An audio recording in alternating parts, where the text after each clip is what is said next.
Lake Effect brings you conversations about what's happening in Milwaukee and the people, places, and organizations that shape our community.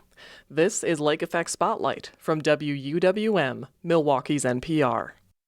The Fondy Farmers Market is the oldest farmers market in the city of Milwaukee. For more than a century, it's brought produce and other goods fresh from the farms where they're grown. Today, the market has everything from fruits and vegetables to fresh juices and other health and wellness products. Venice Williams is the executive director of the Fondy Food Center, which runs the market. She's also our regular contributor for the series Dig In. I joined her at the market to learn more. We are here with the lovely Venice Williams. Venus, as always, thank you for joining us. Thank you for coming out to the Fondy Farmers Market here on a beautiful, humid July day as we are celebrating 107 years of this space. 107 years. That is such a long time for a farmer's market, especially. Yes, it has been in a few different locations. We've been here since 2020-ish. But indeed, by the time we hit a July morning, Saturday morning here in Milwaukee, this is one of the most vibrant places to be. It really is kind of the peak of the growing season, it feels like. As you look around the market, there's so much abundance. There is abundance, and yet we are not at our peak yet. I say we reach our peak when you see tomatoes and corn. Okay. So maybe another 2 weeks when the red tomatoes begin to show up and the corn is harvested. So we reach our peak at about the second week of August. And you come here and you buy way more than you will ever cook in a week, and you share it with your neighbors.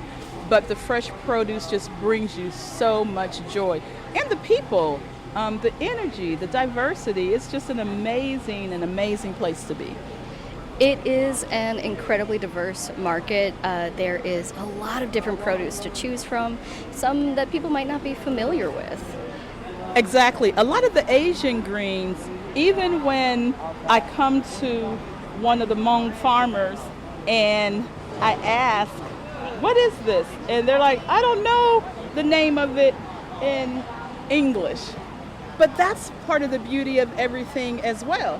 So you come and you experiment, and fortunately in this day and age with all of our apps, you can take a picture and it can tell you what the green is.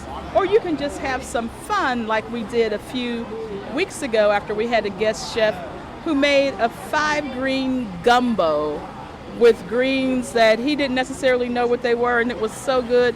And I have done the same thing since then.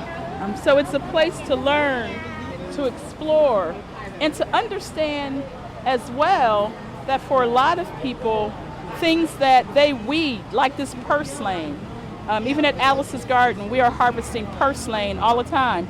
People look at this particular plant and they pull it up when it is tasty, it's high in nutrients, and in many cultures, it's something that you're going to stew up and add to some meat.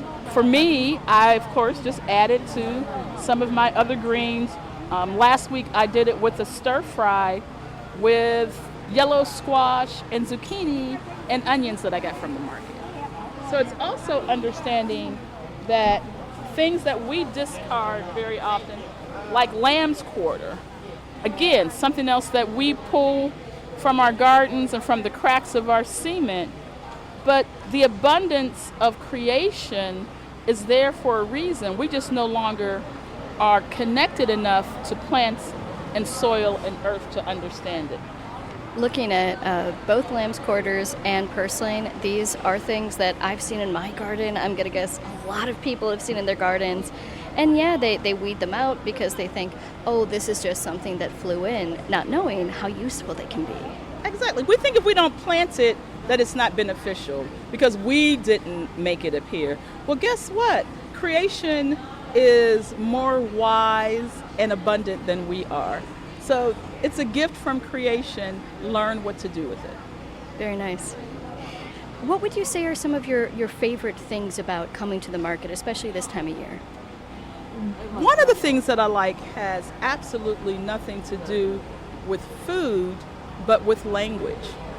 So when I'm walking through the market and I can hear 3, 4, 5 different languages being spoken, it brings tears to my eyes because it means that we are reaching deep into the city of Milwaukee to engage community related to food and in ways that are just so healthy and beneficial.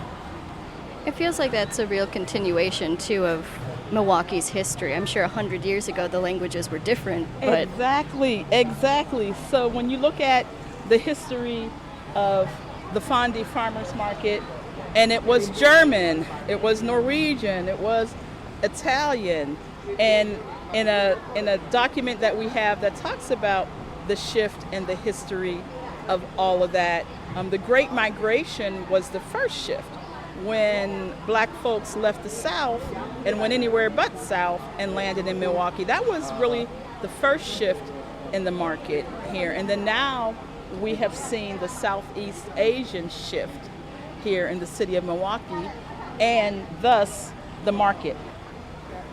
So if this is your first time coming to the Fondy Market, what is your big piece of advice for people when they come here? It's like coming to a fresh produce maker's market mall. Do a complete walkthrough first. Come up to all of the vendor stalls. Come down the path and see what's available so you know what you want and what speaks to you. Also, engage the farmers. Ask the question, how do I prepare this?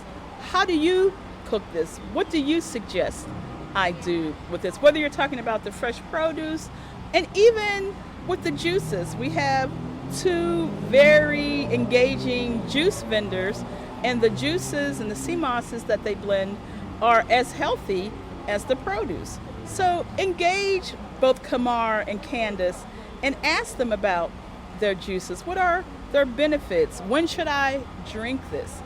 Tell me about the nutrients and all of the minerals within these juices. That sounds exactly like how my husband goes to every farmer's market. Please tell me all this stuff. Right.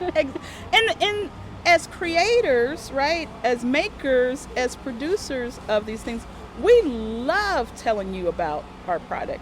So learn. Don't come here and think you're going to be in and out. Don't do an in and out. Linger. Have some lunch or breakfast. When we get finished here, I'm getting ready to have some salmon and grits for breakfast. Very nice. Now, you are a voracious reader. Anyone who has been to your home will know this. What are you reading right now? What I want to highlight today is actually a magazine, a journal, and that's Willow and Sage.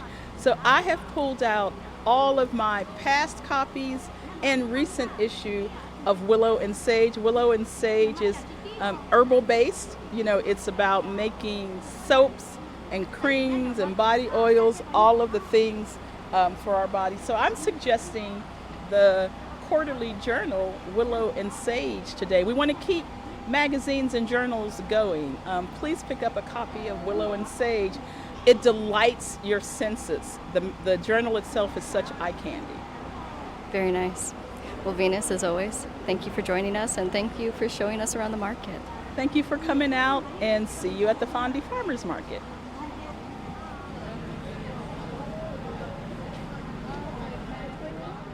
Venice Williams is the executive director of the Fondy Food Center and Alice's Garden Urban Farm. She's also our regular contributor for Dig In.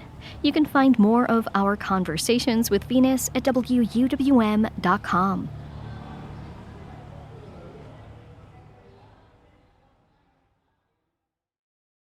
You can find more interviews like this one by visiting WUWM.com/Lake Effect. And while you're there, subscribe to the Lake Effect Spotlight podcast.